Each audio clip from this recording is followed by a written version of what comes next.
It's time for Security Now. Steve Gibson is here. We've got some security news. He'll talk about the EFF's, what do they call it, honey badger? And he's got a response to the a white paper we've been talking about all week from Jonathan Zajarski about iOS security. A little bit in depth on iOS security coming up next on Security Now. Netcasts you love. From people you trust.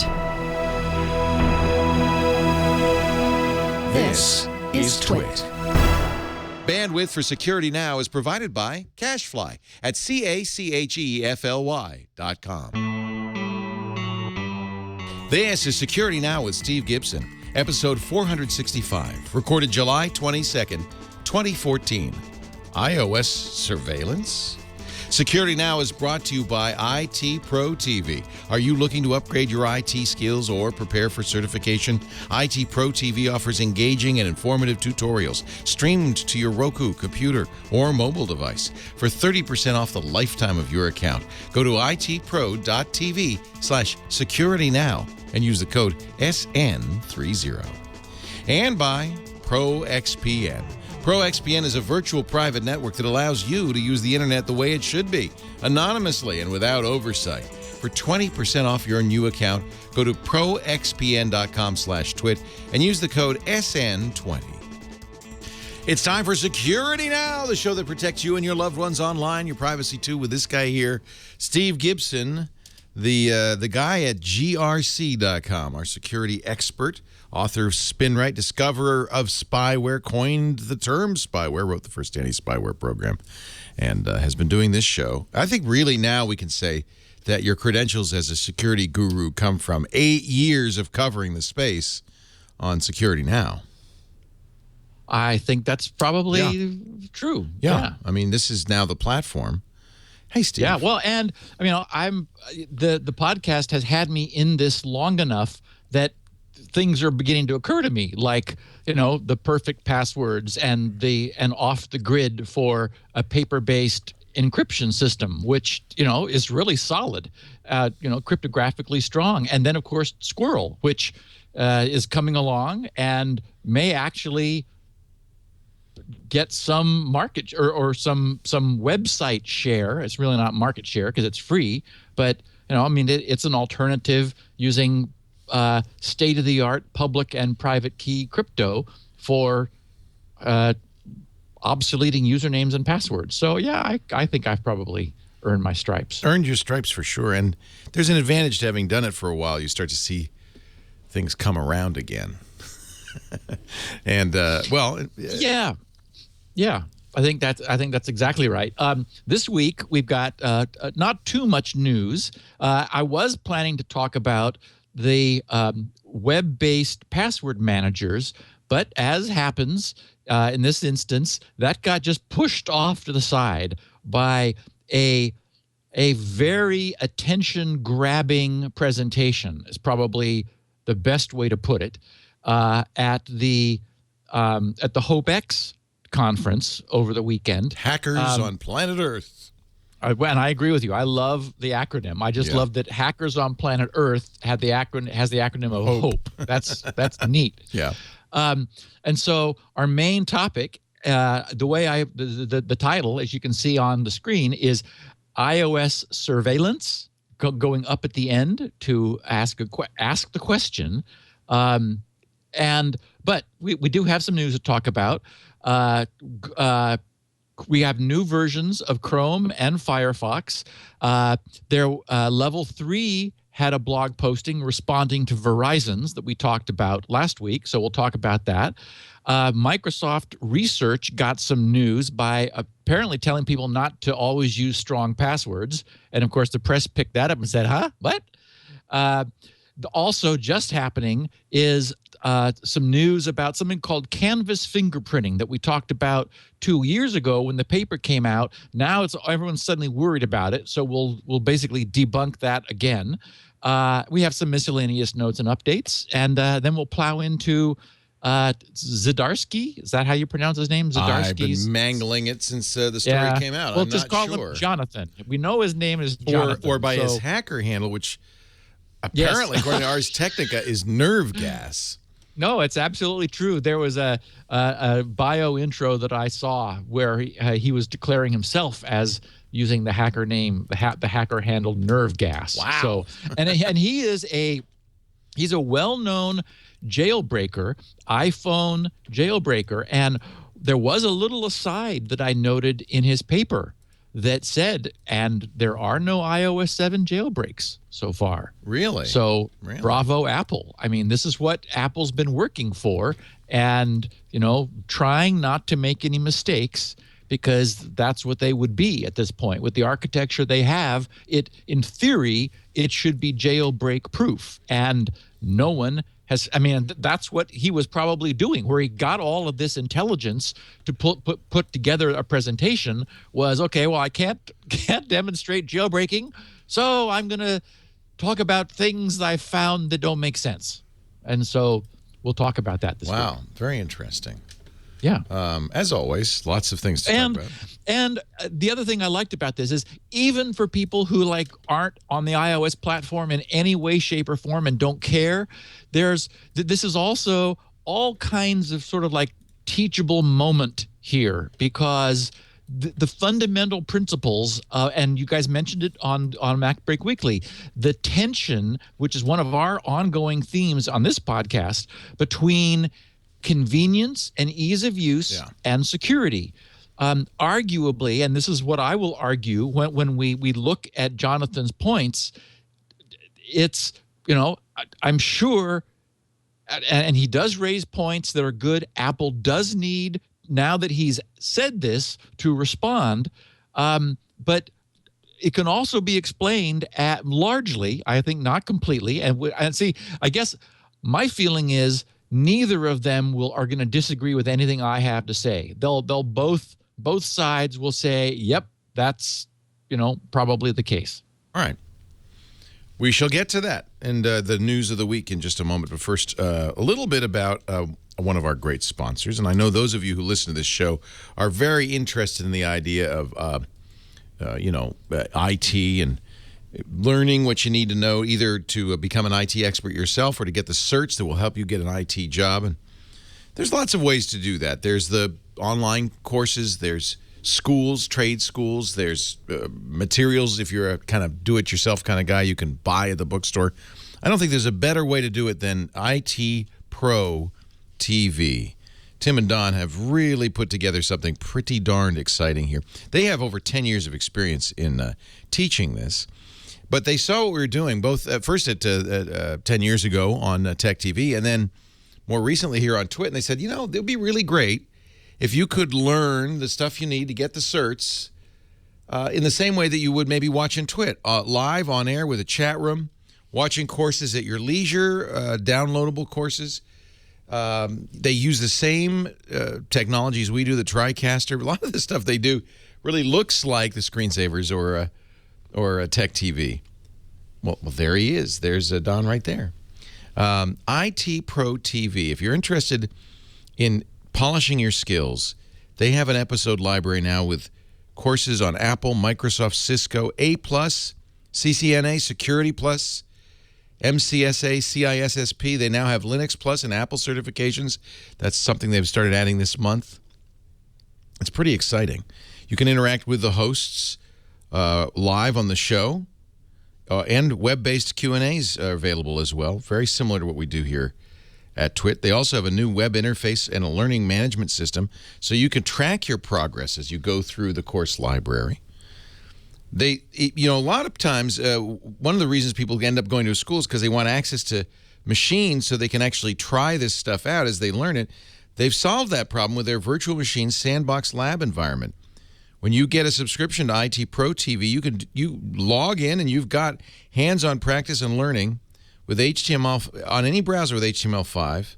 That's pretty much any OS. And you can really start setting up a Windows network, for instance, and configuring clients, the whole thing. The Measure Up practice exams are also included with your subscription. That's worth $79 right there. So you could take practice exams before you actually go take the tests. If you're an annual subscriber, and it's really worthwhile to do that, it's much less, well, not much less. You get 2 months free when you do that. You'll also get the ability to download episodes for offline consumption. They've got corporate accounts. You can see all the certs they offer. And it's very easy to go, if you start to dig into the course, here's their MCSA course for Windows 8.1. As you dig into the course, you'll see immediately that, it's broken down into the actual test questions and chapters and so forth, so you can learn what you need to learn. Now, normally, this all costs, actually, I think a very affordable $57 a month, $570 when you buy a year. That's an awfully good price, but because they're fans of Twit and Steve, and they know that Security Now listeners are very smart, very interested in this, they've got a 30% discount for you when you use the offer code SN30 to sign up at itpro.tv/securitynow. SN30, that gives you 30% off, not for the first month, not for the first year, but for the life of your subscription. And that's one of the best things about IT Pro TV. Keep learning. Lots of free content if you want to just see how it works. We're just really pleased to be teamed up with Tim and Don and the folks at itpro.tv/securitynow. Use SN30 and get 30% off. All right, Steve Gibson, let's, I guess, kick things off with the security news. Yeah, so I was somewhere, I think, waiting for some friends at a restaurant or something, where I saw someone tweet the news, and so I was unable to thank them, but they have my thanks for noting that in a recent Chrome update, the check for certificate revocation option did, in fact, disappear, as we were expecting it to do. It took some time to move through whatever vetting channel and chain they have, but sure enough, I fired my Chrome up this morning. I went to advanced settings, scrolled down to the HTTPS/SSL big button, under which there used to be an option for turning on or off checking for certificate revocation, and it is no more. So this is them continuing to say, oh, this is confusing for people, and it doesn't really work anyway, so we're going to remove it. And really, it's the case, as we know from our previous coverage of revocation checking. Chrome on Windows and Mac was already getting the benefit of those platforms' robust certificate revocation checking, and they preempted the browsers running on them. So it didn't matter whether that was set or not, you were protected. So you really didn't need it there. And on Android and iOS, those platforms don't provide the information about revocation up in through the API to the browsers running on the platform. So no revocation checking is being done. And again, the checkbox would have no purpose. You could turn it on, but it wouldn't help you on those platforms. And turning it off wouldn't turn off revocation on Windows and Mac. So I can see the logic of them removing it. I think, the reason everything is different for Firefox is that Mozilla brings its own certificate stack with it. And I'm suspecting that one of the reasons that Google forked the OpenSSL project to create the so-called boring SSL, as we covered a few weeks ago, is that they're thinking, okay, we need to solve this problem, so we need our own, and so I wouldn't be at all surprised if at some point we do see actual revocation checking in Chrome, because they've learned that in the case of iOS and Android, there's none going on. So they need to provide that themselves if the platforms underneath it don't. And as I understand it, Android is a long way away from having it. iOS has it for EV certs, but I don't understand why it's not being protected, not protecting all of them. Arguably, I think it should be. But so we were expecting that to happen in Chrome, and it has. Firefox moved from 30 to 31 in its major version, and there's really nothing to write home about. I looked through all the changes. It's just sort of a moving forward on all the standards fronts, implementing additional, less used verbs and semantics for some of the web standards. JavaScript gets a few more things. The math packets get a few more.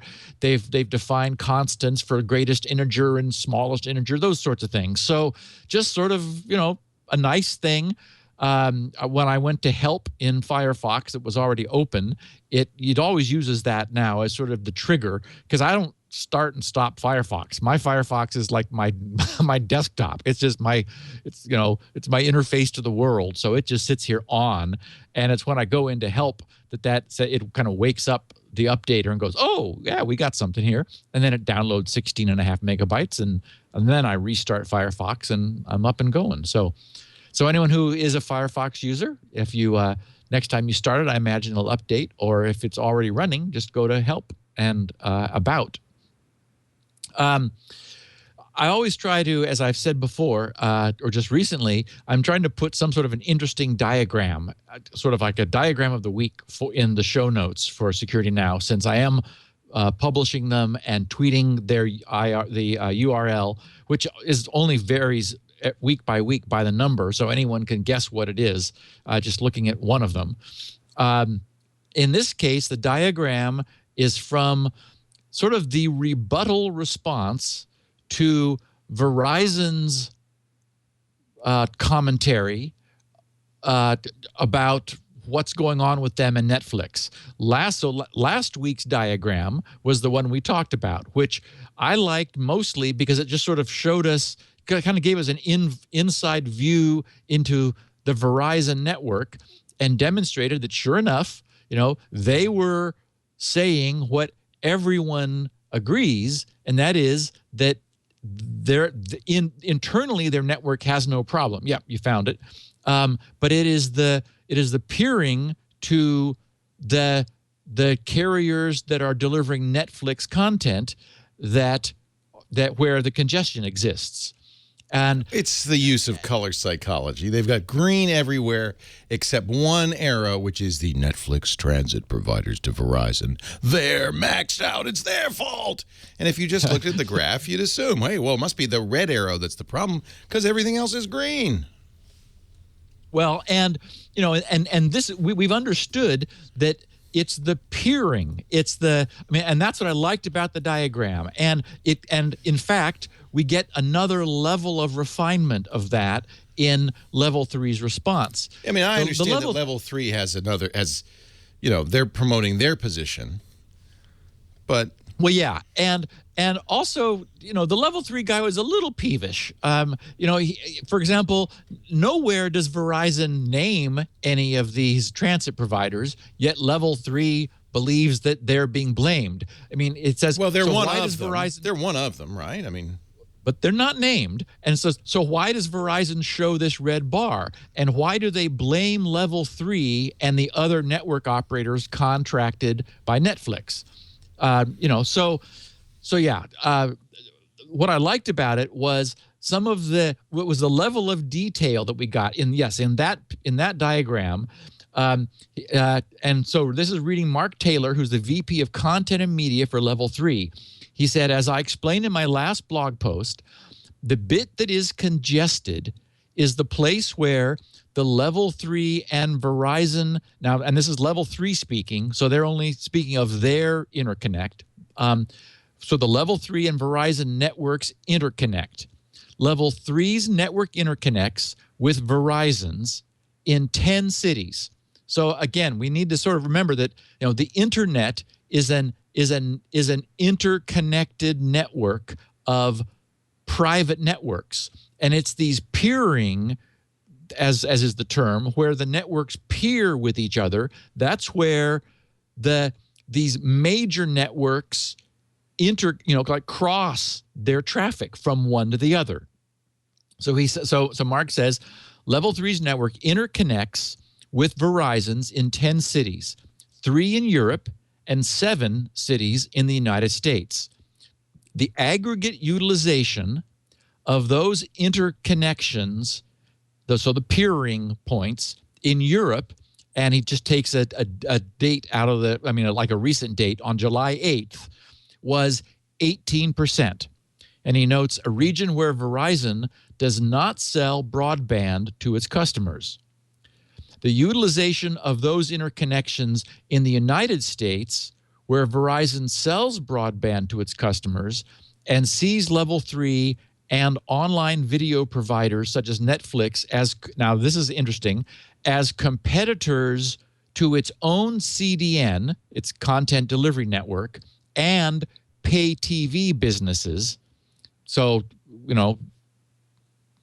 that's what I can't comment on that, but that's what Mark is alleging. But he says was about 100%. No one disputes that. And to be more specific, as Mr. Young, the Verizon guy, pointed out, that was 100% utilization in the direction of flow from the Level 3 network, which is to say from the Netflix side to the Verizon network. And then Mark continues. So let's look at what this means in one of those locations.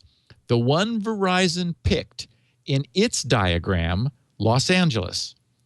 All of the Verizon Fios customers in Southern California likely get, and I wish I was one of them, but I can't get Fios, only wish it because my alternative is Cox, which is, worse, likely get some of their content through this interconnect location. It is in a single building and boils down to a router Level 3 owns, a router Verizon owns, and 4 10-gigabit Ethernet ports on each router. A small cable runs between each of those ports to connect them together. Cat 6A cable. Well, actually, at 10 gig, it's probably fiber. No, so we get to 10 gigabits on our Cat 6 cable.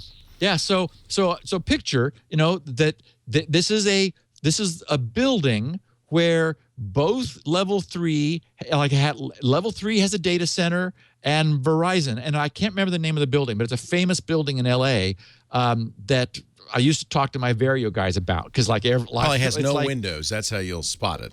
And it's like one Wilshire. Oh, I think that's it. I think it's one Wilshire. Yeah. And it's like, yes, it is this. It's like this is where it's all happening. Yeah.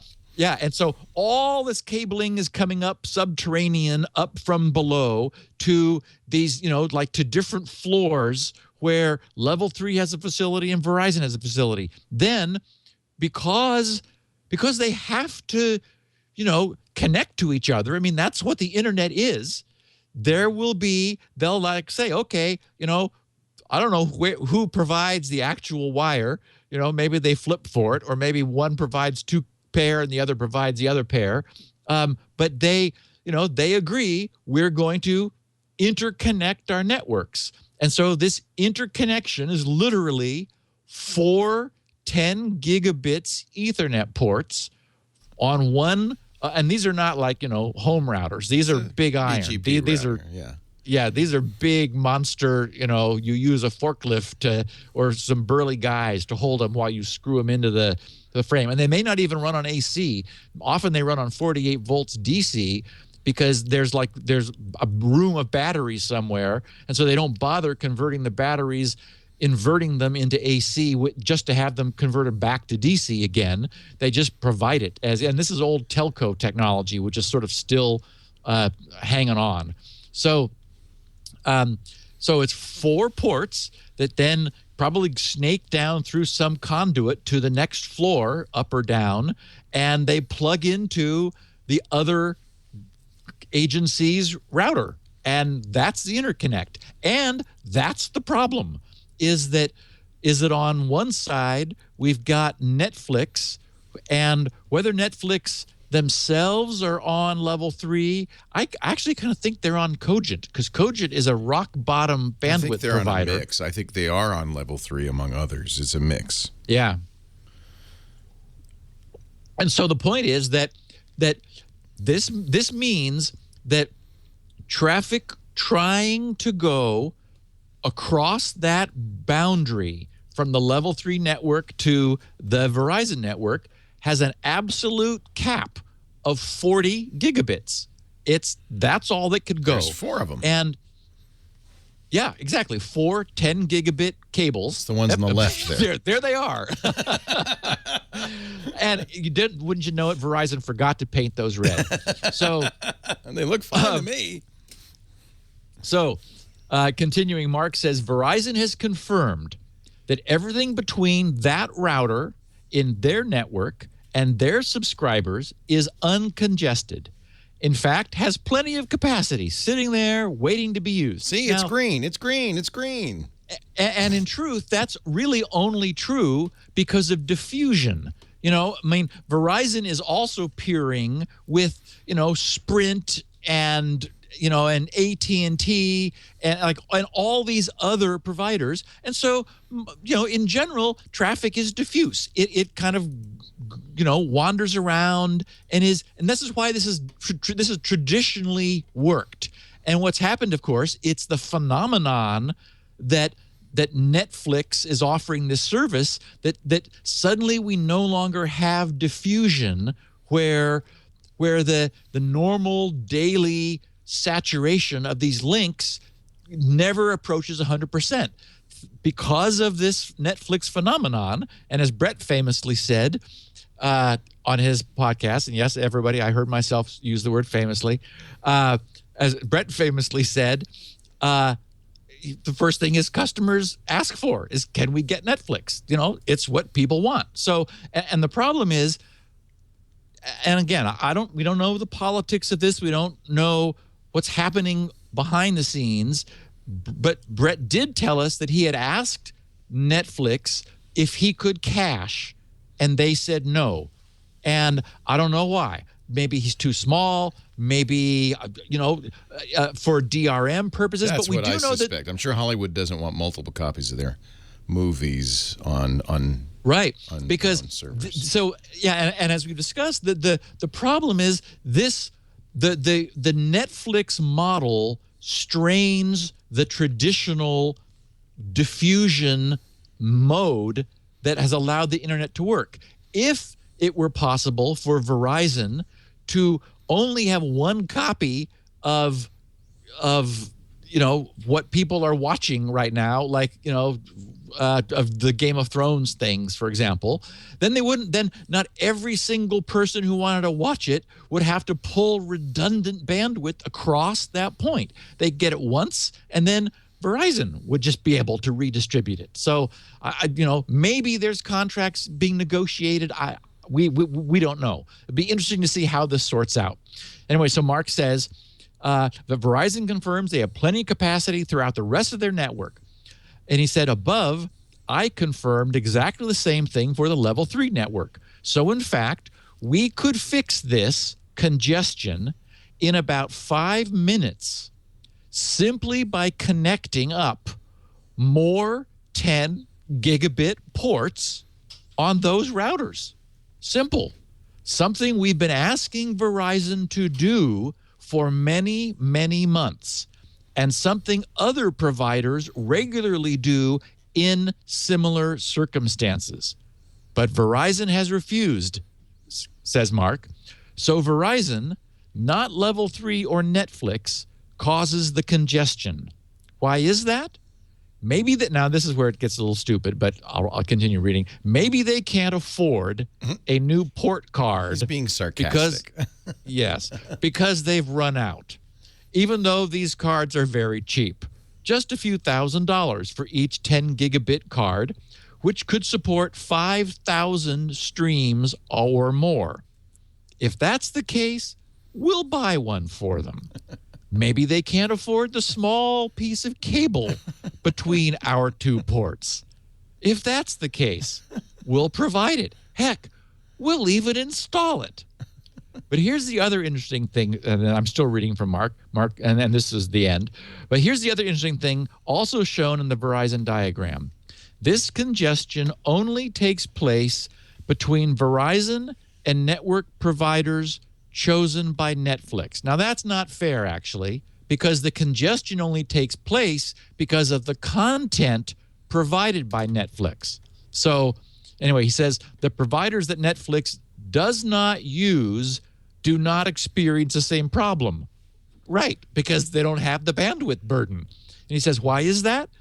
Could it be that Verizon does not want its customers to actually use the high-speed services it sells to them? Could it be that Verizon wants to extract a pound of flesh from its competitors, using the monopoly it has over the only connection to its end users to raise its competitors' costs?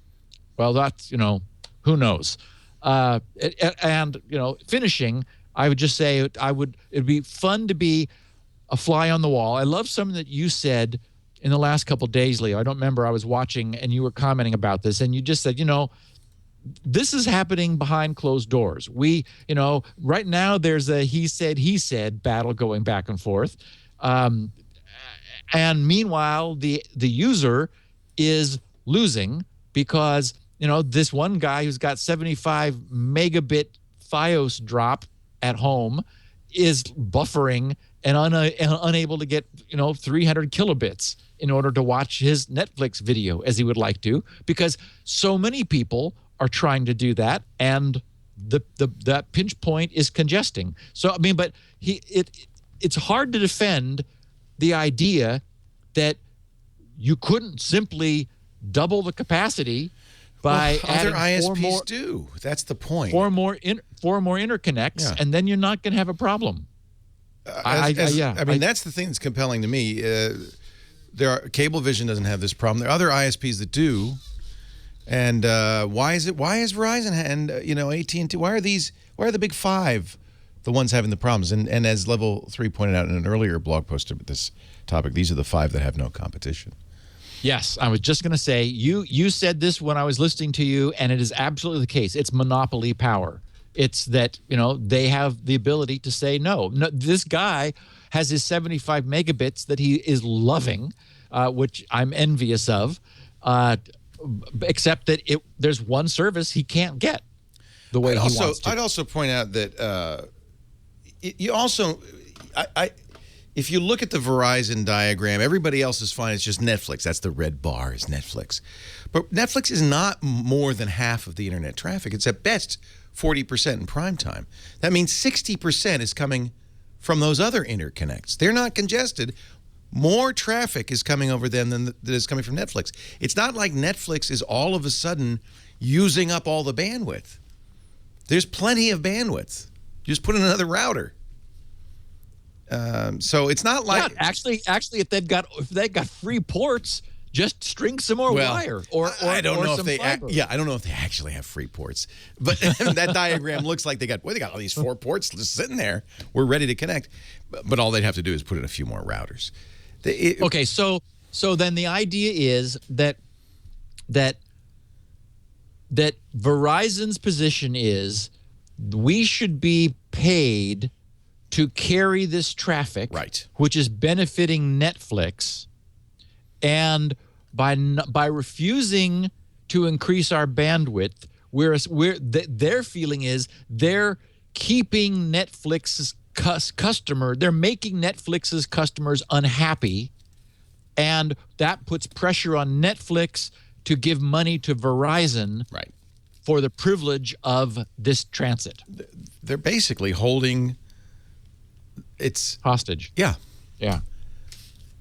It looks like that, but we don't know for sure. So you're more charitable than I am. You give both sides equal weight and say, well, maybe it's more complicated than that. That doesn't strike me as being that. You're very fair. I'm not going to be that fair. I think it's pretty clear who the bad guy is here. Yeah, I just we don't know just the evidence. I'm interested in the technology. I love the picture Level 3 painted of, we got a router, they got a router. There's 4 connects right now. That's the problem.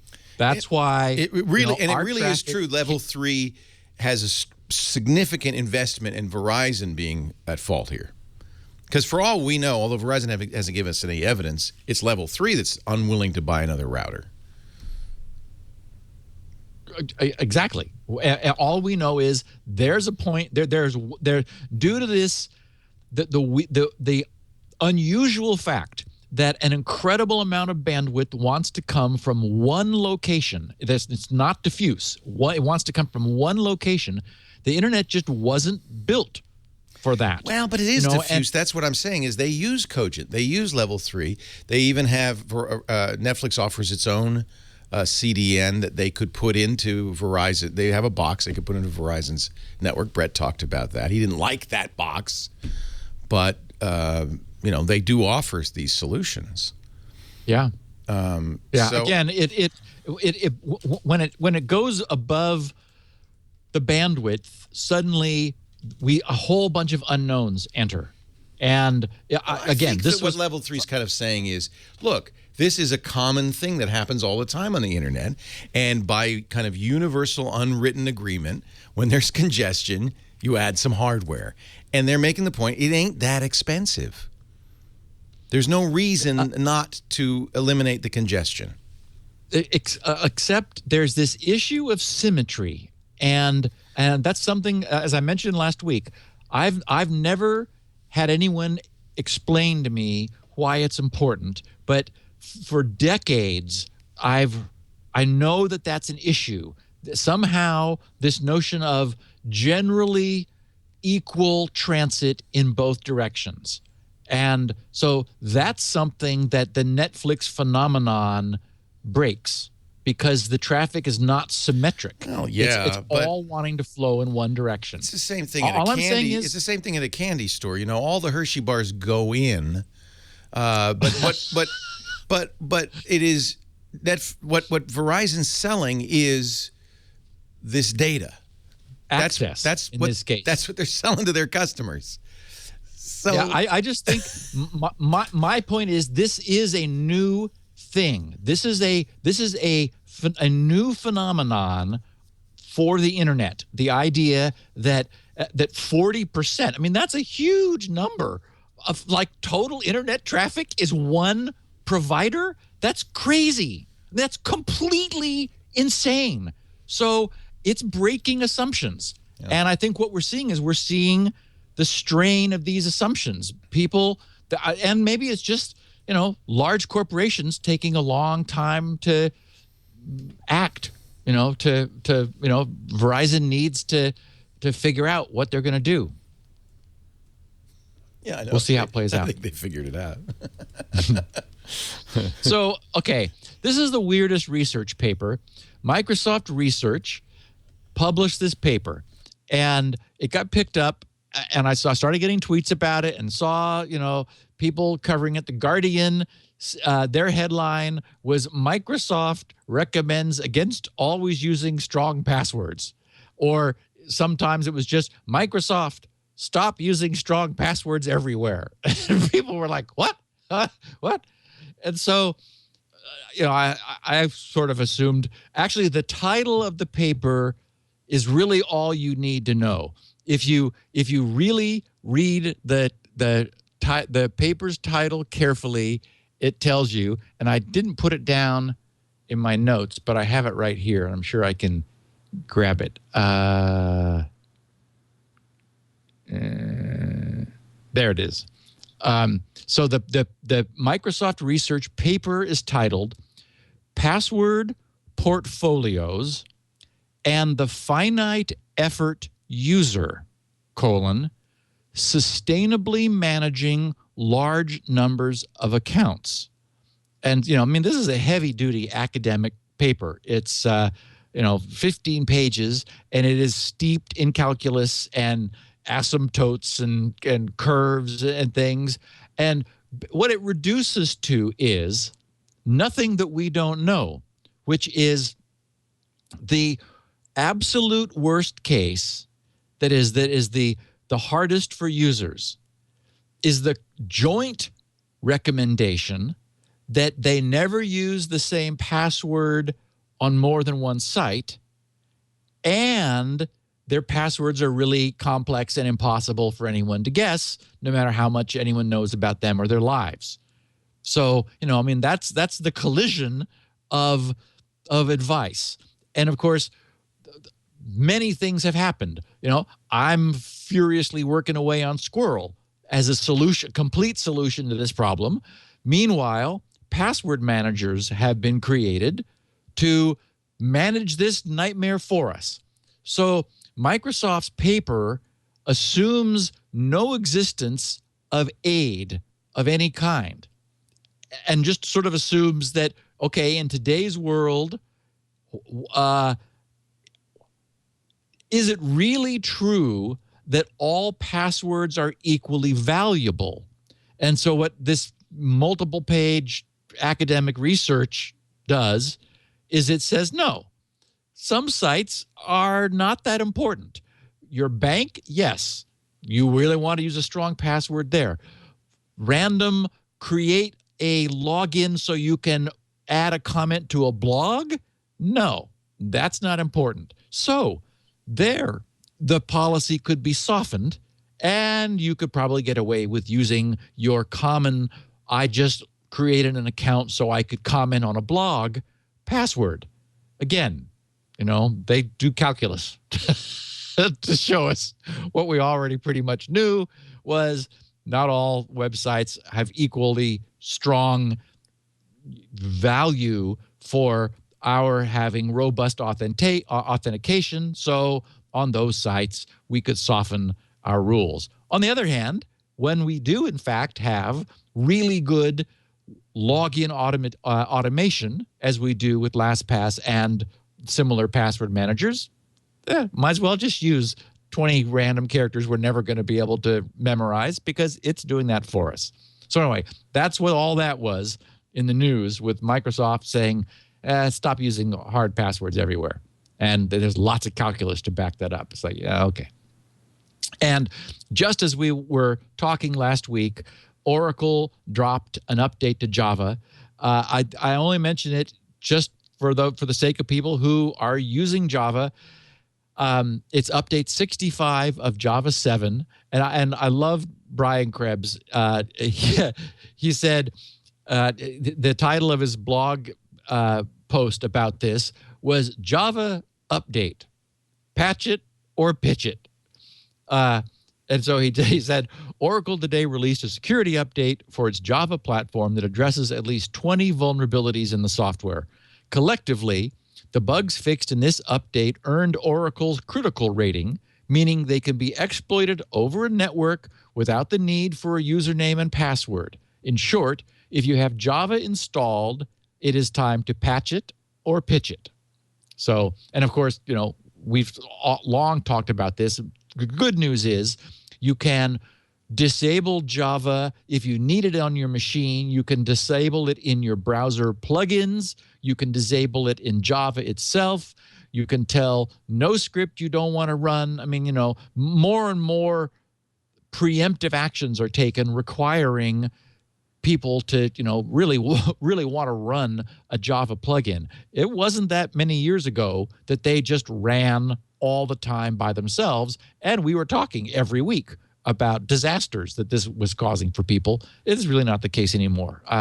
I'm really sad for the horrible reputation that Java has, only because we're more in a cross-platform environment today than ever, and it would be nice to have, a great, strong, reasonably fast cross-platform tool. I run across things all the time that are available for Java and for available for Mac and for Windows that are in Java, written in Java. You have to have Java installed on, if you want to run it anywhere, because that's where they got platform independence. And, I would love to be using it because it's a powerful platform. It's all I would need to be doing like cross-platform network stuff. But, I can't, because it's hurt itself so much over the years. Also in the news, a bunch of people picked up on this. This is something we talked about 2 years ago, known as canvas fingerprinting. Gizmodo covered it with a story saying what you need to know about the sneakiest new online tracking tool. Well, okay, it's not new. It is sneaky, and it also doesn't work very well. Gizmodo said, what do the White House and YouPorn have in common? Their websites both use canvas fingerprinting, a newer, okay, maybe that's true, newer form of online tracking designed to make it hard to hide. ProPublica investigated the pervasive shadowing method developed as an insidious alternative to cookies, so websites can keep tab on where their visitors browse online. Okay, now, and this was actually a consequence of a paper that was just published. I think it was July 1st. And these guys who did the paper said by crawling the home pages of the top 100,000 sites, we found that more than 5.5% of the crawled sites include canvas fingerprinting scripts, although the overwhelming majority, 95%, of the scripts belong to a single provider. And this is top of your add this to your host's blocking list, and that's addthis.com, addthis.com. So 95% of the canvas fingerprinting is being done by this company, addthis.com. We discovered a total of 20 canvas fingerprinting provider domains active on 5,542, that's that 5.5%, of the top 100,000 sites. Okay, so what is this? Canvas fingerprinting is absolutely clever. Canvas is the API term for a platform-independent means of graphics on JavaScript graphics on browsers. And everyone who's been listening to the podcast for a long time will remember when I discovered Canvas, because I wrote that really cool animation of like showed waveforms moving and the polarity switching back and forth in magnetic heads, and how it basically showed how magnetic hard disk recording worked using, this animated diagram all in JavaScript, and that was all Canvas. So what these guys are doing is they're rendering objects on this canvas surface. That is, they're like printing text. They're doing some WebGL stuff, some 3D stuff. They're drawing circles and rectangles and like in different shadings and shadows. And, basically they're running through at an object level, drawing onto this bitmap. Then they're extracting the contents of the bitmap and hashing it. So what that does is it creates a fingerprint, which is to say they're finding subtle differences in the drawing of text and objects on the screen, and the anti-aliasing that's being done, the grayscaling, the color rounding. Little tiny details will change the actual pixel brightness of specific bits. And they don't care about the details. They draw the standardized thing, then they suck out the bits of the bitmap that result and hash it to get a fingerprint. Now, the reason this doesn't work is, despite going to all this effort, is that it says nothing about the user. This doesn't identify the machine like from other identical systems. And many of us are using the same laptop. Many of us are using the same Mac. Many of us are using like the same of a lot of stuff. So it's true that probably Firefox renders at that level of scrutiny differently than Chrome, and that Safari renders differently, or maybe not if they're both now WebKit based, or Opera renders differently, and maybe there's different subtleties of the font that is installed on my machine versus on a Mac. But my machine will also have the same font that many other Windows machines have. Anyway, it turns out, exactly as our intuition would say, that this, after going to all this work, they get 5.73 bits of entropy, which is to say less than six bits of entropy, and 6 bits would be 64. That is to say, looking at all of the users on the internet, fingerprinting can put each one of those users in one of less than 64 bins.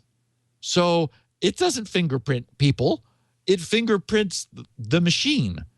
And we all, as I said, use a lot of the same machines. So I guess as a add-on to existing means of disambiguating for tracking, maybe it's interesting, but it's not pernicious and insidious and impossible to scrape off your shoe. It's just, it's one more thing that provides some additional bits of machine locked identification.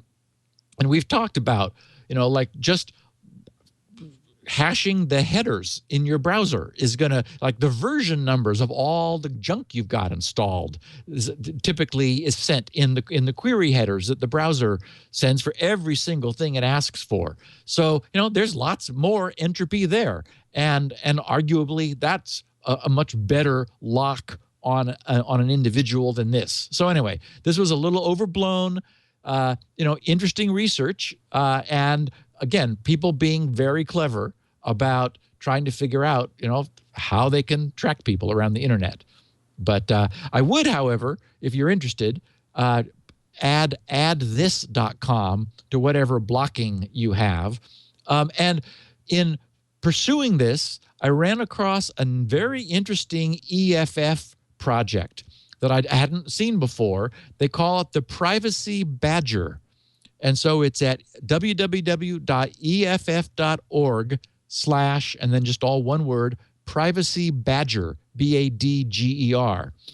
And EFF writes, and this is one of their projects, how is Privacy Badger different from Disconnect, AdBlock Plus, Ghostery, and other blocking extensions? Privacy Badger was born out of the EFF's desire to be able to recommend a single extension that would automatically analyze and block any tracker or ad that violated the principle of user consent, which would function well without any settings, knowledge, or configuration by the user, which is produced by an organization that is unambiguously working for its users rather than for advertisers, and which uses algorithmic methods to decide what is and is not tracking. Although we like Disconnect, AdBlock Plus, Ghostery, and similar products, in fact, Privacy Badger is based on the AdBlock Plus code, none of them are exactly what we're looking for. In our testing, all of them required some custom configuration to block non-consensual tracking. Several of these extensions have business models that we weren't entirely comfortable with. For example, and I'm going off script, Ghostery is a tracker, even though they show you who's tracking you, they do too. And they make that clear in their fine print.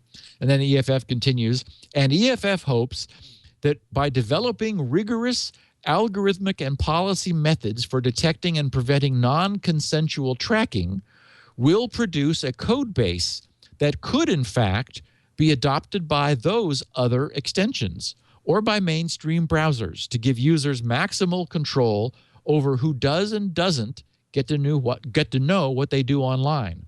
So, frankly, we absolutely know where the EFF stands. They're, if anything, they're over the top on this stuff. And, if that's where you want someone like this to be. So I would say give Privacy Badger a look if you're someone who likes to run an experiment with these kinds of add-ons. I got a kick out of just now we're into miscellany.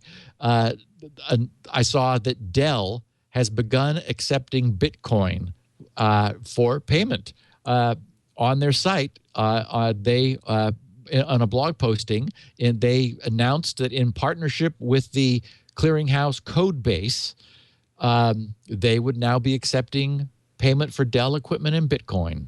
So, and that makes them the largest big name company to do so far. And Bitcoin does seem to be stabilizing. It's been kind of hovering around just sort of north of $600, and hasn't been doing any of its historical dramatic gyrations, which is what we would expect to see as something matures and settles down. A number of people tweeted the news that Particle Fever is now available on iTunes for $5 to watch, or on Netflix if you subscribe to Netflix. Yes, Leo, and if you didn't see it, if you haven't seen it, missed it. Oh my God. Yes, good. Please. People will remember that I walking out of there along with my 76-year-old neighbor, I was already framing what he said when he said, "That's the best $6 I ever spent in my life." That's neat. That's exactly what I was going to say. It was just great. It was an astonishingly great movie. Jenny was traveling. She was out of town in San Francisco, and I texted her. I said, "You must." Oh, and I had noted that it was playing up in the city, as we Northern Californians call San Francisco. She broke from her yoga retreat and went to see it, and absolutely loved it too. It's a narrative by the physicists themselves talking about first beam, that, when after 15 years of digging tunnels and, just incredible, this is the biggest machine mankind has ever built. And it's just thrilling on so many levels. And they take you through like they're stumbling and things that exploded, like when the press had all their cameras rolling, and it's like, oops. And then like they had to decide after they recovered from that, if they wanted to kind of do a sneaky one at night, just so they wouldn't embarrass themselves. Oh, it's so good. So I see it's on iTunes as well. I suspect it's on everywhere you can buy movies at this point, $5. So good. Rent it for $5, buy it for $15 on iTunes, which is probably a good idea. Own it. Yeah. Neat. Yeah. And speaking of Netflix, and I thought you'd like this also, Leo, this was something that launched prematurely. It's abetterq.com, and you should bring it up if you can, abetterq.com. It came up and collapsed under the load, and for about 2 weeks, the guy had a funny picture of like a weird Photoshop hybridized shark and goat or something. It was very odd. But it basically, it got hit by TechCrunch and Gizmodo and everybody, and just brought the site down. What this is it's a search engine sort of, or a recommendation engine.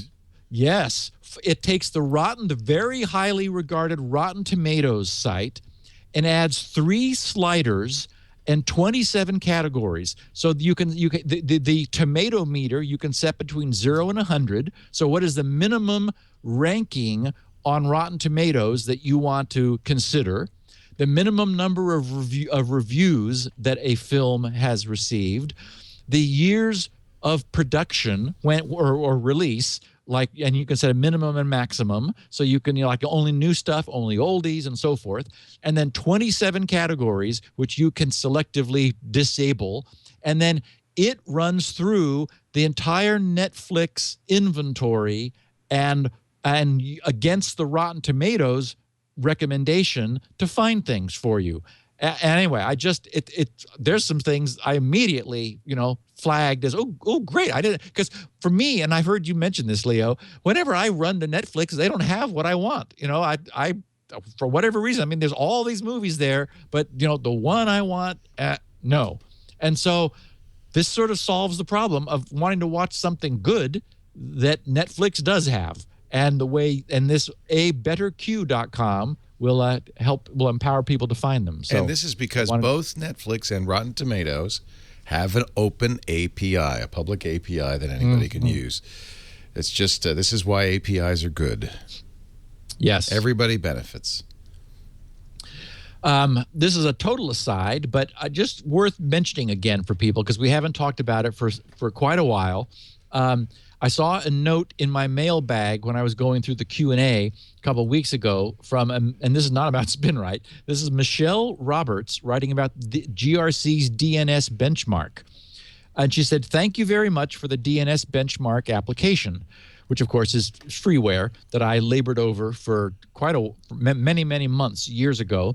She says, my ISP, although pretty fast, a cable provider, she says, was still choppy at times. However, since using your application and switching to the top 2 DNS servers, my internet experience has been like a dream. I assume I will need to, quote, benchmark, unquote, she says, on occasion, say quarterly, to stay in good shape. Maybe not, since OpenDNS seems to be the top player in my area. Thanks again for a very nice application. So anyway, I just wanted to remind people that that's there at GRC. It has been downloaded nearly 1.5 million times. And it gets right now about 1,600 downloads a day, every single day. And if you just put DNS benchmark into Google, I own that. I'm the DNS benchmark because this just, did the job. And it does.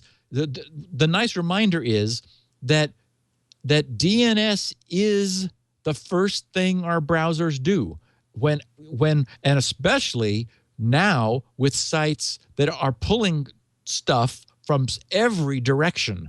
I mean, if it's scripting and assets are coming from 20 different other domains, then when that first page comes in, your browser is madly making DNS queries to get the IP addresses of all those other servers so that it can set up TCP connections and get the stuff that the page needs in order to be complete. And so if your DNS is flaky, everything seems wrong. It is the first thing that it has to be working.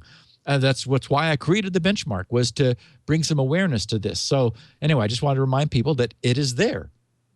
And I thought I would also answer a question from a Ben Parrott, who's in Sheffield, England.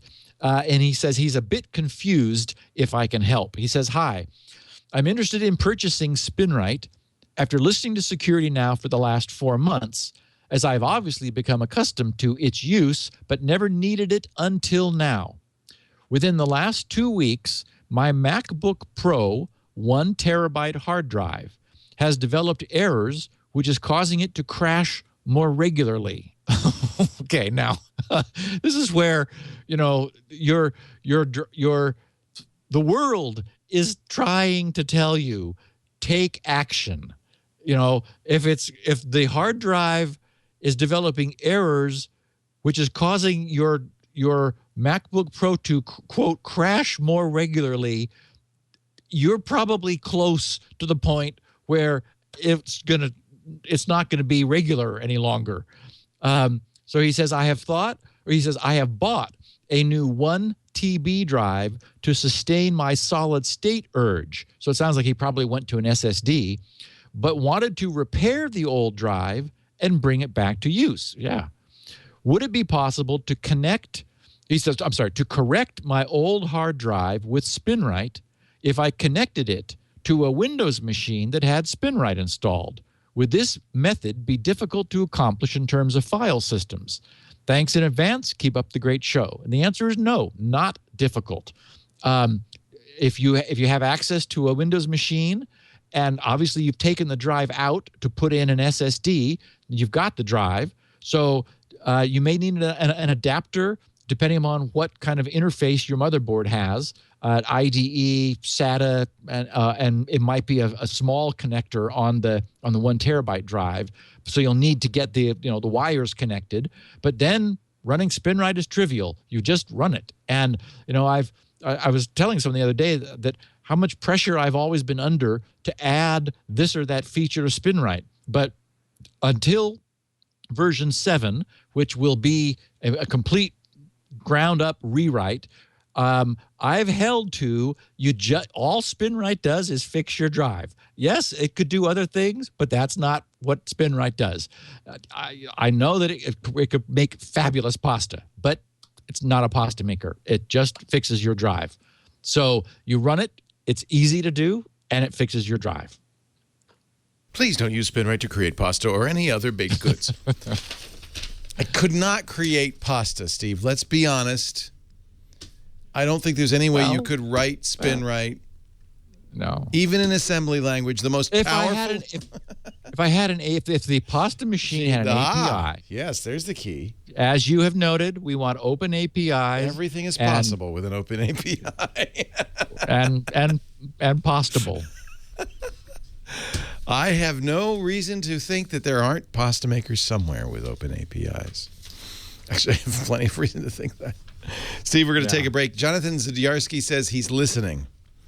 Oh, cool. In fact, if you want him to call in, he can. But I think we don't probably need to do that. But maybe, Jonathan, what we'll do is contact you for a conversation at a later date. Listen to what Steve has to say. He's the researcher who called Apple to task for some of the very odd things going on in iOS. And we will talk about that in just a moment. First, a word from our sponsor, Pro XPN. We know you all are very privacy and security minded. That's why you listen to this show. And of course, if you listen, you know that there are some risky things you can do, like using open Wi-Fi access points. Well, frankly, if you're using the internet anywhere, the internet service provider could see what you're doing. Anybody in an open access point can see what you're doing. I mean, there are risky behaviors that can be protected with OpenVPN. That's a virtual private network that encrypts your data from your desktop or laptop or even your mobile device on its way to the outside world. Now, at some point, it has to end at an OpenVPN server and from there on continue across the open internet. But at least that first mile or 10 miles or 1,000 miles is protected. And that's what ProXPN does. ProXPN hosts OpenVPN servers for you so that you can be protected from snoops at your internet service provider or open access points near you. It can also, and this is kind of cool, change where you emerge onto that public internet. Sure, you can emerge at any one of their servers, and they have servers in Dallas and Seattle, Los Angeles, and New York, but also London, Amsterdam, and Singapore. So now you've got privacy, you've got security, and you can eliminate geographic restrictions. So you can appear to be coming from any of those cities. That's pretty cool. Complete online privacy using a 512-bit encryption tunnel, using OpenVPN on devices that don't support OpenVPN. They also support PPTP. You could protect yourself against your ISP snooping against six strikes laws, internet filtering, blocked website, geographic restrictions. It's easy to use. ProXPN does have software for Windows and Mac offering advanced controls, so you can select ports, connect at startup, even select which programs should be shut down should your anonymous connection ever be interrupted. I wonder what program that might be that you would want to shut down. Notice they have mobile apps now, too, which allow you to get OpenVPN support on Android. This is really good stuff. The ProXPN app for Android now in the Google Play Store comes with your ProXPN account, and we've got some special pricing for you. If you visit proxpn.com/twit. ProXPN is very affordable, $74.95 for an entire year, but when you use our offer code SN20. You'll get 20% off. And not just the first month, the first year, but forever. For the lifetime of your account. That makes it less than $5 a month on the yearly plan. $5 a month for this kind of security. If you surf somewhere where people are paying attention to what you're doing, check it out. proxpn.com/twit. The offer code SN20. And, of course, you can pay through Visa, PayPal, and Bitcoin. proxpn.com/twit. All right, Steve, let's talk about iOS security. You did a great 2 podcasts, as I remember, right? Actually, it was 3. 3 on the original white paper from Apple. There was so much to talk about from the white paper, yes. And at the time, you were very impressed with what Apple had done. Yes, and that's absolutely the case.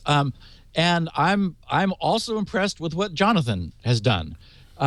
This is a great piece of reverse engineering work, and I guess, as we were saying at the top of the show,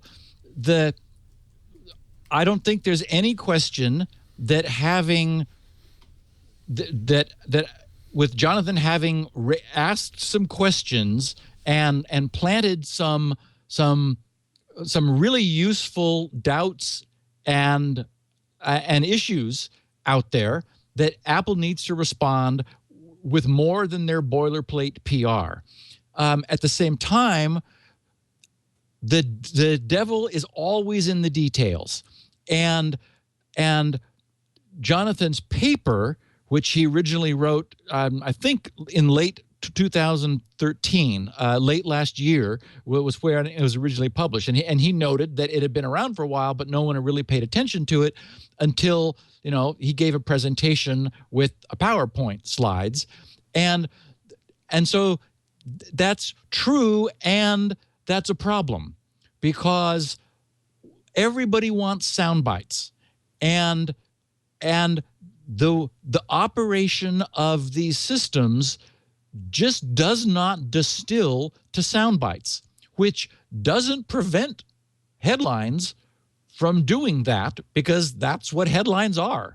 And of course, headlines are designed to get readers. And so the popular press has just gone berserk over this. GigaOM wrote, their headline was, "Security researcher suggests 600 million iOS devices have Apple-created backdoors for data." Threatpost.com, their title was, "Researcher identifies hidden data acquisition services in iOS." MacRumors, forensic expert questions covert backdoor services included in iOS by Apple. Ars Technica added a little twist. They said backdoor can be abused by government agents and ex-lovers to gain persistent access. The Register.co.uk, never to be outdone for being inflammatory, said hidden network packet sniffer in millions of iPhones, iPads, plus host of spying tools. And so, it's things like hidden data acquisition service, covert backdoor. Those are intention-laden terms that are absolutely unwarranted. And, that's my problem, is that these are facilities which are not documented, because Apple is a closed system. So no one ever said Apple had to document these. So saying that they're undocumented makes them seem like they're secret and no one is supposed to know about them. Well, these amazing engineers and reverse engineers and hackers and jailbreakers have done an incredible job of reverse engineering this technology and figuring out how this works. So my overall take is that this kind of ruthless analysis is always useful and important for security. All we had going from Apple's white paper was, sort of like from the clean room, here's all of the amazing stuff that we've built into this. But we've had that for years, and yet the jailbreakers have always found a way in. I noted that in Jonathan's paper, he commented that iOS 7 has not been jailbroken. So, this is a consequence of this successive refinement that we talked about when we were talking about, the iOS security, where, Apple was looking at the mistakes they were making and trying to develop more of a defense in depth posture where they were creating more layers so that, even if something got through, it would have a harder time turning that vulnerability into an exploit, and so on. But the point is that the work that Jonathan is doing is crucial. I mean, we need someone to do this. This is like somebody, auditing the open source of open source code. It's nice that it's open, but until somebody actually attacks it and looks at it, its openness is completely irrelevant until someone goes at it. Now, on a closed platform like Apple's iOS platforms, it takes somebody prying under the hood in order to figure out what's going on. So this kind of attack is absolutely important, and really, it's what we need in order to achieve trust. It's one thing. I mean, it's a good starting point is for Apple to say, with their white coats on, look at all of the cool technology we've got. But what really matters is how it works, like what it does when, the bits start flowing through the processor, which is what Jonathan has done. And my very favorite anecdote about this was Steve Ballmer back in the summer before Windows XP's release, where he was prancing around the stage and loudly proclaiming that Windows XP was the most secure operating system Microsoft had ever produced. And I said at the time, I think this was pre-podcast, although I feel like I was saying it somewhere, but maybe this was during the podcast, that you can't proclaim security. That's not something that, especially the person who created something, cannot proclaim security. That's something that only history can judge. And so, for example, it's history that is now judging earlier versions of iOS and judging that they were not as secure as Apple was hoping they would be. People were finding wedges, ways in. And so there have been a succession of iOS versions over time. But again, it's so the fundamental position is we absolutely need people like Jonathan to focus on this and do their worst, do everything that they can. At the same time, I really don't think that anything Jonathan said should take anyone by surprise. We'll parse a lot of this here in the next half hour, but while I hope Apple will be induced to explain some of their decisions, and it may very well be that they can further tighten things up. In your discussion during MacBreak Weekly about this, Renee said a couple times, I think it was Renee, that maybe it was the case that Apple rushed this a little bit. Or, for example, and Renee recognized, who also read the paper, didn't just rely on the slides, as I have, that it was maybe for adding features that the enterprise needed, and maybe Apple went too far. So I don't think that Jonathan got anything wrong. I think in the paper, he was very careful with his facts. The slides have the problem that they're not the paper. And they have the problem that they were meant to accompany his presentation. Yeah, Renee mentioned that he ended up going to the white paper to really understand what it was all about. Yeah, and you have Jonathan's to. Paper, you have to. Yeah. Yes. And that's the point, is essentially the slides take the facts out of context. And if they're taken out of context, then they are inflammatory. I mean, they look much more scary. Whereas, for example, Jonathan, and we'll talk about pairing in a second, because pairing is the keys to the kingdom. Pairing is everything. And Jonathan makes that very clear in his paper early on. And the problem is that because you can't keep restating that in, like, as a caveat to everything you then say, it's easy to forget that. So, for example, the fact that the PCAP daemon is running doesn't matter at all. I mean, it absolutely is superfluous. There's all kinds of stuff running in there, none of which is accessible unless you have a trusted pairing. That's crucial. And Apple understands this. Now, I completely agree with some of Jonathan's recommendations and some of Renee's that what would be valuable, because pairing is so important, would be that users get more control of that it be made more visible, that we're helped to understand, or maybe able, for example, to easily flush all of the outstanding pairing that exists. I would love to be able to do that, because over time you just sort of acquire these things, these pairing relationships, and as Jonathan makes very clear, that absolutely creates security vulnerabilities.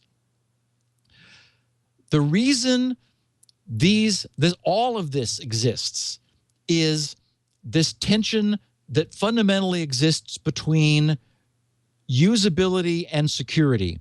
Toward the end of his paper, Jonathan recommends a number of things, one of which is, tightening things down more securely with passwords, using passwords more, in order, because a passcode or a password is a fundamentally powerful tool.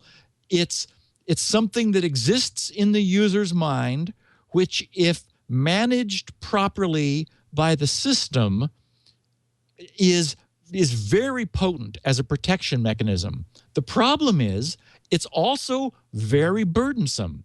And I'm sure that Apple is struggling with trying to offer the features that the system does while keeping it secure.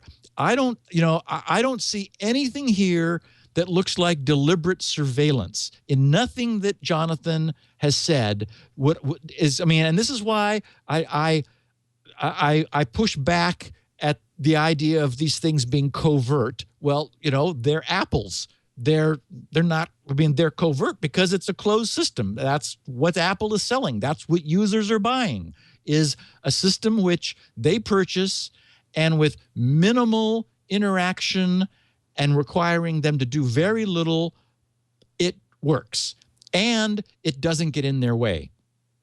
And so, for example, during Mac Break, you guys brought up the perfect example from Jonathan's presentation, this notion that once the device has been powered up or rebooted and unlocked, and then relocked, all of this is going on behind the scenes. Well, if we think about it, of course that's the case, because we want to be able to receive SMS messages, and we want to be able to receive email. And, the user actually has a device which is operating with its screen turned off. Basically, this is a UI lock. But big chunks of the operating system are decrypted. The system has come alive. It's in use. And so, we could say, for example, the same thing, and we have, about full drive encryption. It's only safe when you're not using it. When the drive is not in use and not decrypted, that's the only time that it's providing you with any protection. Again, it's against its non-use case, not when it's in use, because it has to be decrypted in order to be in use. So essentially these phones is a functioning radio connected computer while we're using it. I mean, and while it's in our pocket with the screen turned off. So really, it's a fundamental misunderstanding, not Apple's fault, about what the screen lock does. It's a UI lock, not an encryption or a phone lock. It's just locking down the UI. Yeah. Now, Jonathan, in being careful, I again, did Apple justice, I thought. He on slide number 10, he said encryption in iOS 7 not changed much. And he says once the device is first unlocked after reboot, most of the data protection encrypted data can be accessed until the device is shut down. So he makes the point, system lock or screen lock not equal to encrypted, which is important for, as you say, Leo, for users to understand. For maybe our listeners to understand. And I mean, this is really, people with absolutely no understanding of security, none of these things that we talk about, are happily using the phone and their iOS devices, and it's pretty much protecting them. I mean, and this is why I was so pleased with the clear intent and the technology, which is now in the iPhone 5 and in use in iOS 7, is there's the incredible resources Apple has brought to bear to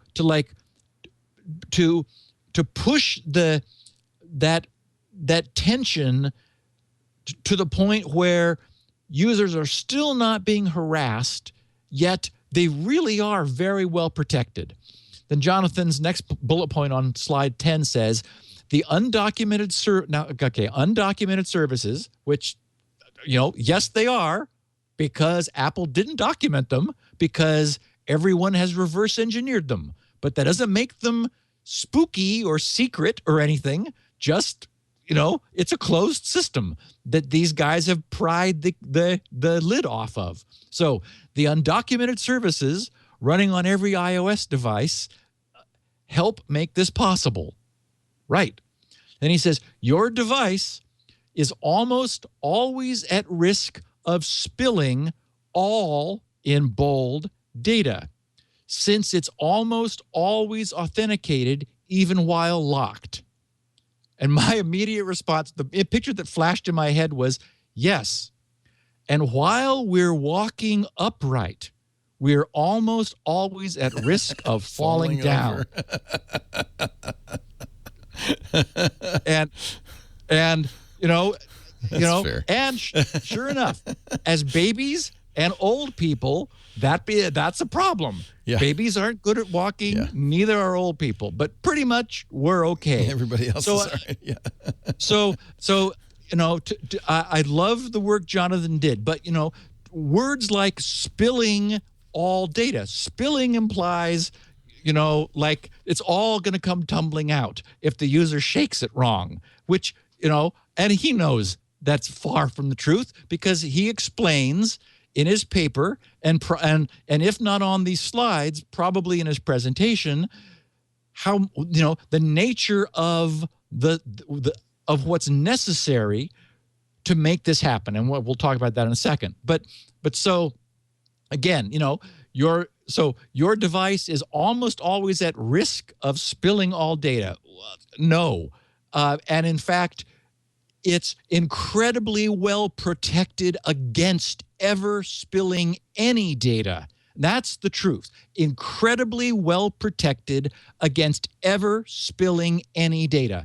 It takes there's a chain of things necessary that have to precede the access to any data from the outside of the phone. And the first thing, you need as physical you guys access to the phone. A physical USB connection. Yeah. Not radio. You can't do it through RF of any kind. You have to have a USB wire connection. Now, again, because of trade-offs and also bad implementation, I love Jonathan made a point of the fact that, for example, users could plug into a a third-party power adapter, and an iOS 7 now prompts you. There's no longer it's not possible to do a prompt-free pairing. Pairing requires user interaction. But you should never have to pair with a power plug. That's ridiculous. And that's the point, is it could be an evil power plug, with a microprocessor in there, not just a transformer, and it's established a security critical pairing relationship. And so again, Apple very cleverly, and this was the point that I made during those 3 podcasts about iOS security. They did everything they could to hide the amazing crypto which is going on under the covers. So, but there's a problem with them hiding it, because then people don't appreciate it. They don't know that when they plug into a power adapter, that they should not trust that device. It's saying, trust this device? No, don't. You shouldn't need to get juice. And in fact, that could be, and again, that's the trade-off. Jonathan made some great points. Also, it's absolutely the case that the iOS attack surface should always be made as minimal as possible. And Jonathan found services for which he could find no obvious mating software, which he looked for, to his credit. So the question is, and this is really what, if Apple generates a technical response, and we should understand too, they're not under any obligation to. I mean, their system was hacked, and someone has said, I found stuff I don't understand.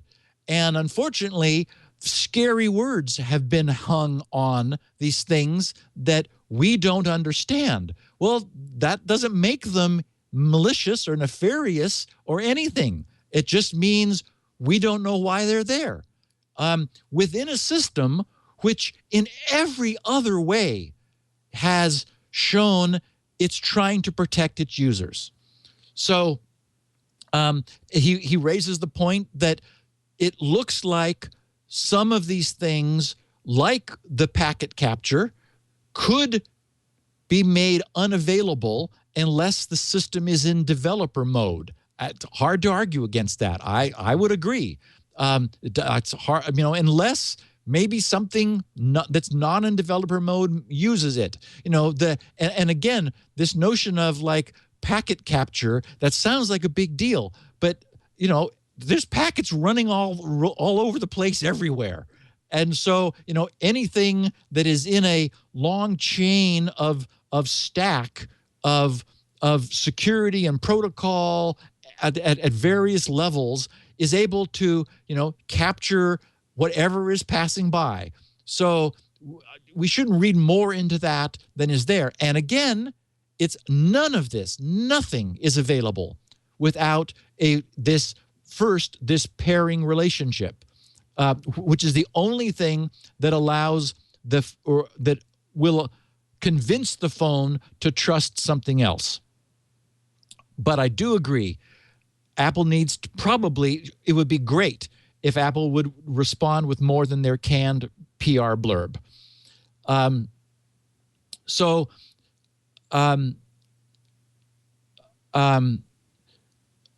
Jonathan says he in his paper he explained that pairing is the linchpin, and because this is key, I'm just gonna read directly from the end of page 4 and into page 5, where he says pairing, the keys to do everything.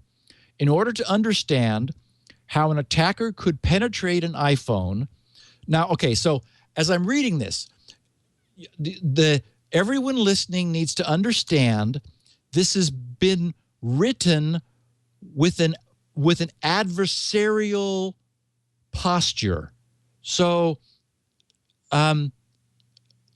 for example, at the end of this first paragraph, he says, there are a few frightening things to know about the pairing mechanism. Well, okay. So anyway, and I also wrote how Apple would describe the same thing in a second. So Jonathan says, in order to understand how an attacker could penetrate, there's again, okay, I'm not going to stop on every one of these words. You understand what I'm saying. Could penetrate an iPhone from the owner's desktop computer. It's important to understand how pairing works. A pairing is a trusted relationship with another device, where the client device is granted privileged, trusted access. In order to have the level of control to download personal data, install applications, or perform other such tasks on an iOS device, and I'll just stop here and note, that's what iTunes does. We essentially have this weird thing where we have an incredibly sophisticated pocket computer that has grown out from a music player, yet it still sort of has this music player user experience, where you used to connect your iPod to your computer and iTunes would come up and you'd manage your music. Well, now you're managing way more than that, and Apple has basically kept the same paradigm of operation so that this phone, awkward as it often is tethered to a computer. And we are seeing Apple gradually breaking that strange bond. And for example, updates can now happen without having to be, retethered to iTunes and so forth. But that's sort of where this came from. But many of these things that, sound spooky are it's what iTunes does. I mean, it's what you want if you're not a bad guy. So continuing, Jonathan says, this is done through a very simple protocol where the desktop and the phone create and exchange a set of keys and certificates. These keys are later used to authenticate and establish an encrypted SSL channel to communicate with the device. Okay, that's all good. Without the correct keys, the attempted SSL handshake fails, preventing the client from obtaining privileged access. A copy of the keys and certificates are stored in a single file, both on the desktop machine and on the paired mobile device. The pairing file is never deleted from the device, except when the user performs a restore or uses Apple's Erase All Content and Settings feature. In other words, every desktop that a phone has been plugged into, especially prior to iOS 7, is given, and he describes it, as a skeleton key to the phone. That's true, but that sounds scary. This pairing record allows either the desktop or any client who has copied the file to connect to the subject's mobile device and perform a number of privileged tasks that can access personal data, like iTunes does, install software, like iTunes does, analyze network content, and so on. This one pairing file identifies someone as the owner of the phone, and with this file gives anyone trust and access as the device's owner.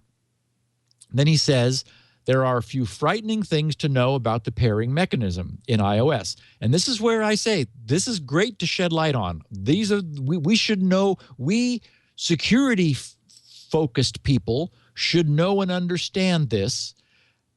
Apple has deliberately kept my sister and mother from needing to know any of this, yet at the same time provided them with very good security. Anyway, Jonathan continues, pairing happens automatically without any user interaction up until iOS 7.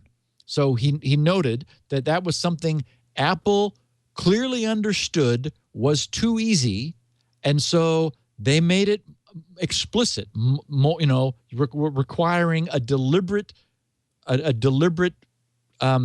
acknowledgement from the user starting in iOS 7. You could argue it took them too long, but it's there now.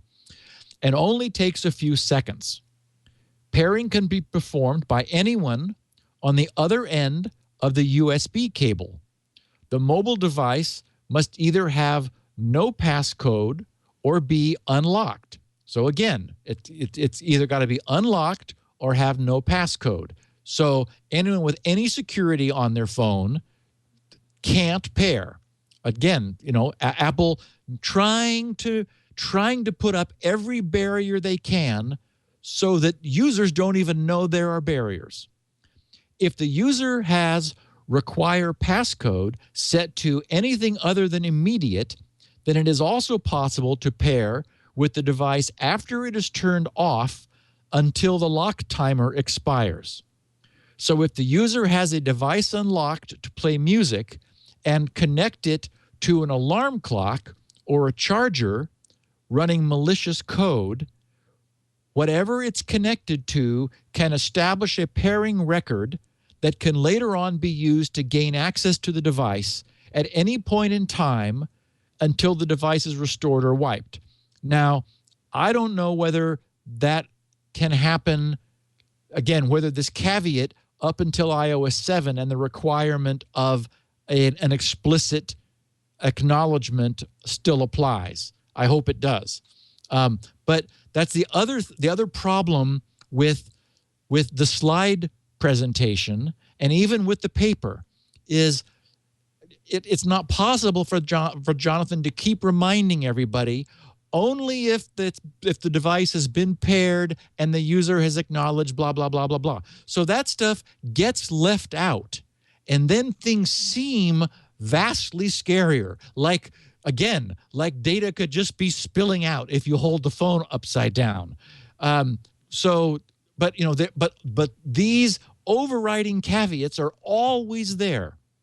So while finishing this on Jonathan's part, while the pairing process itself must take place over USB, at any time after that, the phone can be accessed over either USB or Wi-Fi, regardless of whether or not Wi-Fi sync is turned on. This means that an attacker only needs a couple of seconds to, now he says pair, but we really mean repair. That is, oh no, I'm sorry, I've read that wrong. It needs a couple of seconds to pair with a device, which is true, assuming that they can, with all of the caveats that protect from inadvertent pairing, and can later on access the device to download personal data or wreak other havoc if they can reach the phone across a network. Additionally, an attacker can easily find the target device on a Wi-Fi network by scanning for port TCP 62078 and attempting to authenticate with his pairing record. As the pair validation process is very quick, sweeping a LAN's address space for the correct iOS device generally only takes a short amount of time.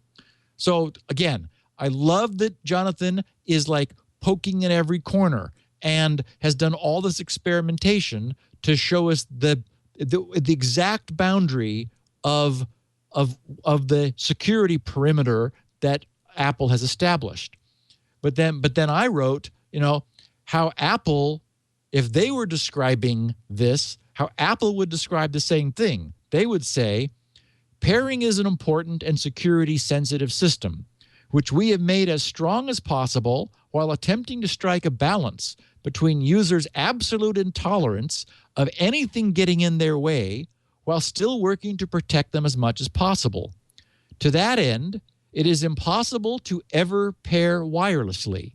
Physical USB cable connection must always be present. Since iOS version 7, any pairing also requires that the device be unlocked and the user must acknowledge and accept the pairing request from the physically attached device. So you can see, there are two very different ways to state essentially the same thing. Again, I'm glad to have the aggressive, is this really what we want? And out of this comes some good questions, like with pairing for really security conscious people, not all of us, but for those of us who care, who are listening to this podcast, wouldn't you like to be able to examine all of the records in this pairing file in your iOS devices and delete the ones? And revoke them, yeah. Revoke them. Just, it's like, wait a minute, I don't know what that is, so I don't want it to have my private keys, which essentially it has keys that would enable it in the future to repair. So, and in fact, I'm wondering about this whole notion of repairing, because it's not clear to me why that has to be a non-UI event, ever from now on. Like trust once and forever? No. How about it's just a little tiny window all you have that to do pops is up. enter your passcode and you're in. And, well, you just tap on yes, I trust this. I still trust this device. So it's not clear. I mean, it seems to me that making these as persistent as they are, which Jonathan wonderfully highlights, maybe is going too far. Maybe they should. Well, you can. And by the way, you can, with a tool that Apple offers for download, turn that on. They just don't have it on by default. Right. The system configurator. Yeah. Anyway, I think I pretty much covered all of this. And I did. Jonathan just said, because of the way Wi-Fi works on these devices, an attacker can take advantage of the device. A device's known wireless networks to, as he phrased it, force a phone to join their network. Okay, well, yeah, when within range. But he does note that Apple recognizes by SSID, like Linksys or ATT Wi-Fi, not by MAC address. And that's another, important thing to note.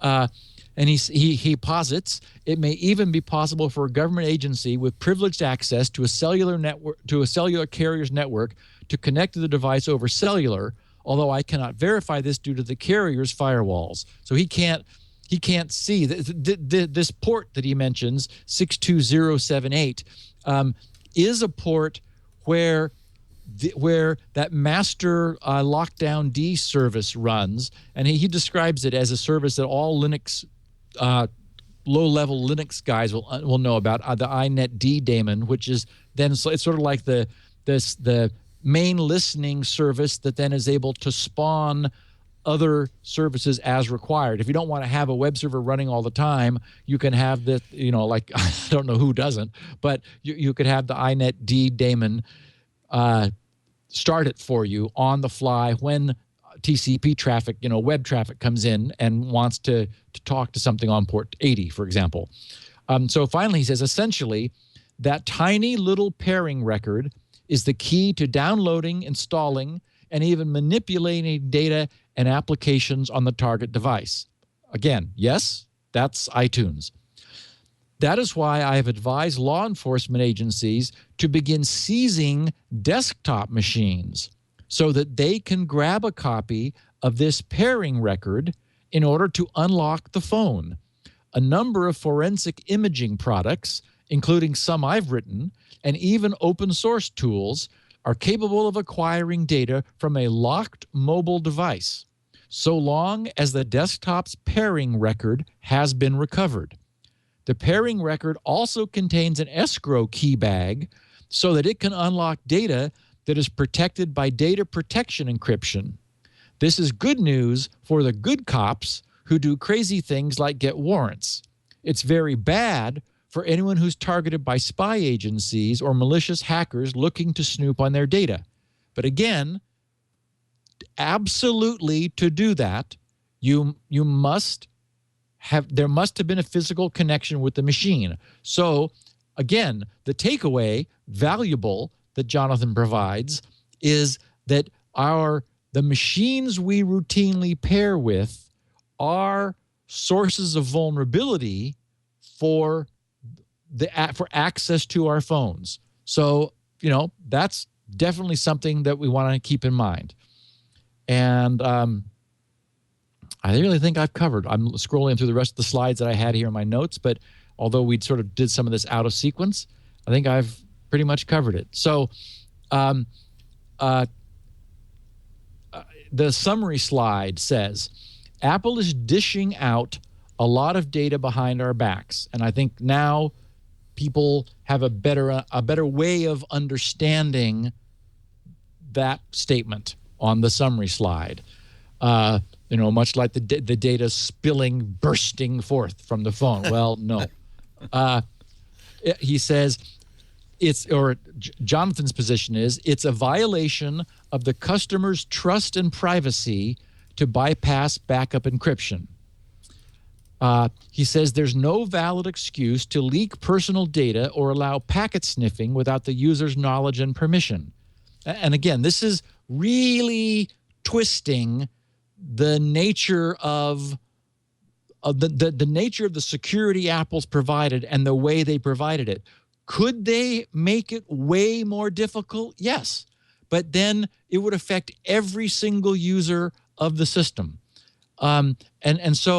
So really the way to think of this, I think, is if we reduce the vulnerability to what Jonathan himself, to his credit, lays out as the linchpin, which is pairing, and requires a physical connection, and we take away from this that after that's been that in that being done, key persistent access to the device in the future is granted. That's really good to know. Does that represent a violation of the customer's trust and privacy?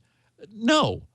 That's the compromise Apple made to otherwise have the system utterly locked down, yet users never even know. It just, emails flowing and texts coming in, and they're busy, swiping left and right to decide whether they like the way this guy looks or not. And I mean, they're having a great time. Meanwhile, Apple is done, I think, everything they can to protect people from themselves. And there is no indication that Apple does have anything you could allege even as a secret backdoor or other access. It's true you could exploit that aspect, the pairing, the nature of long-term post-pairing trust. You could exploit that to get access to people's devices. But it's not clear unless you, I guess I would say I'd love to have a setting which expired those pairing records or allowed me to audit that, well, actually expired them for normal people, and also for those of us who wanted to drill down deeper, allowed us to audit and revoke them, as we see necessary for those of us who want more security. And just so you get a sense for this, Jonathan finishes saying, much of this data simply should never come off the phone, even during a backup. Apple has added many conveniences for enterprises that make tasty attack points for gov and criminals.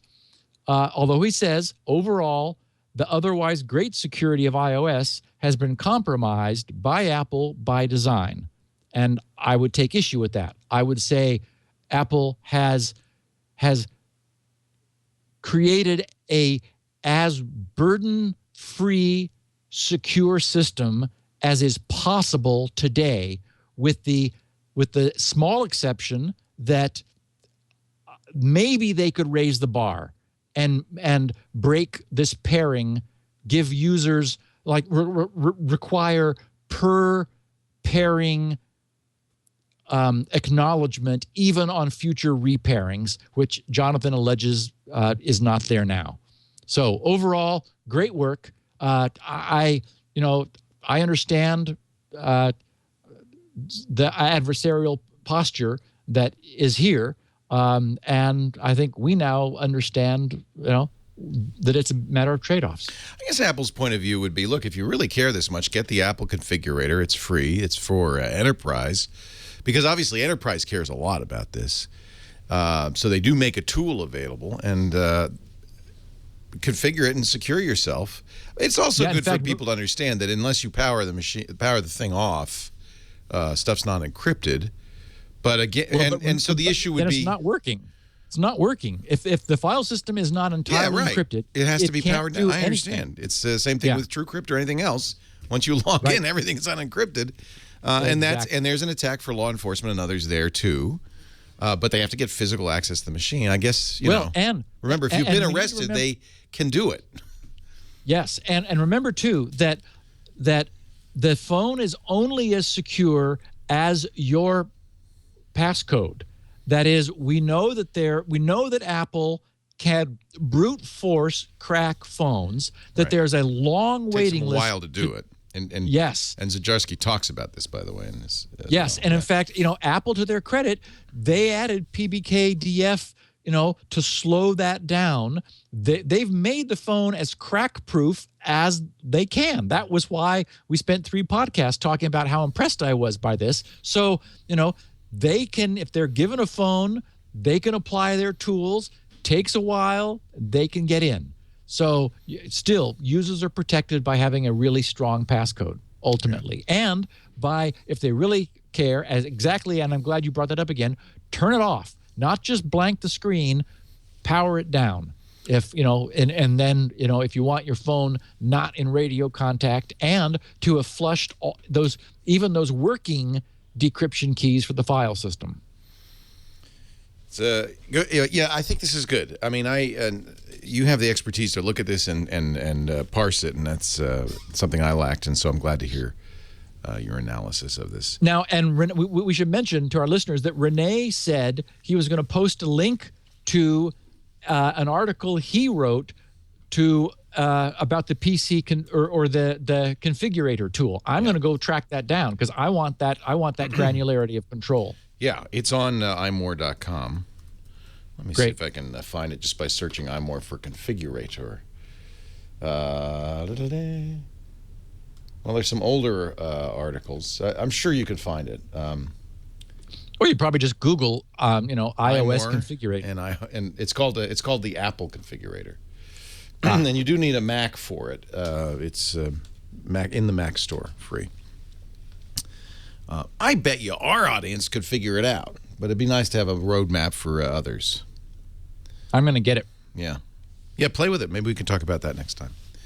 Yeah. You want to do Q&A next week? Absolutely. We got them, piling them up, so we'll handle them.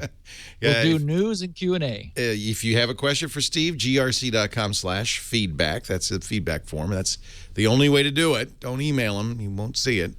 But while you're there, check out Spinrite, world's best hard drive maintenance and recovery utility, and all the free stuff Steve offers at grc.com in a lot of different areas. I mean, it's a really very rich site, getting richer all the time. And it's free and easy to use, grc.com. He also has 16 kilobit versions of the audio of this show for the bandwidth impaired. He has transcripts written by a actual human being a day or so after the show. We have 64K MP3s as well as high-def video, standard def video of the show at our site, twit.tv/SN, or subscribe using Stitcher or the Twit apps or, iTunes and all of that. Just don't Don't pair your phone to your iTunes, and then you'll be sorry. You don't need to do that anymore. There's really no occasion that you need to do that. Used to be to activate an iPhone, you had to hook it up to a machine. You don't even have to do that anymore. So Apple's definitely although that's true because it'll now back up to the cloud. Right. So as long as it has Wi-Fi, it'll do a cloud back. You don't need to pair it in order to back it up. Exactly. Yeah. Or to get podcasts for that matter. We do Security Now every Tuesday, 1 p.m. Pacific, 4 p.m. Eastern time. That's 2000 UTC at twit.tv. Do tune in live and watch if you can. If not, on-demand audio and video available, as I told you. Anytime of any of our shows. We'll be back here next Tuesday. Thank you, Steve. Thanks, Leo.